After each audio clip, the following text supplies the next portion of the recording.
په یهودو کې یو تن و د موسی علیه السلام په زمانه کې چې هغه په خپلوانو کې یوه جینۍ خوښه وه،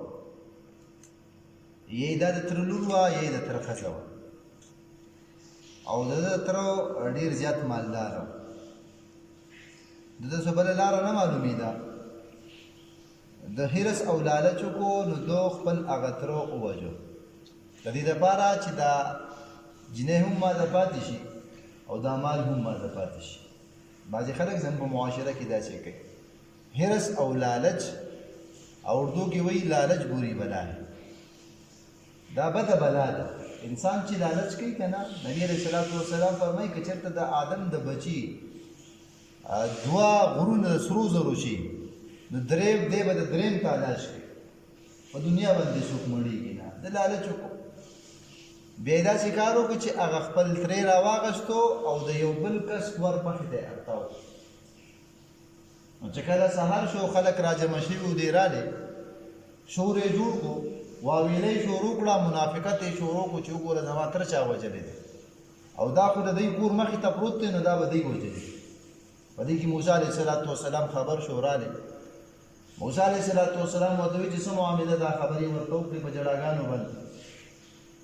ماله به اوس دوی دیت راکړي، نو جینۍ ورته هم پاتې شوه، د تره مال ورته هم پاتې شو او دیت کې نور مال اخیسته.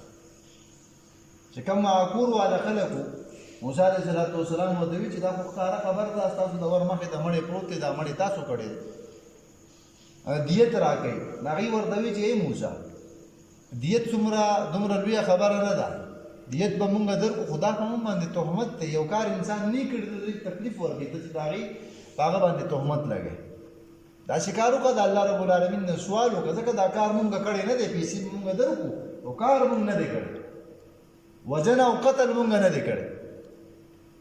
موسی علیه السلام د الله رب العالمین نه دعا وکړه، چې کله دعا وکړه الله رب العالمین ورته وایي چې دا غوا خو تاسو هسې ذبح کړې ده، نو داسې کار وکړه د دې غوا بعضې حصه راواخله او دې مړي له بدن سره وړله، مسه یې کړه،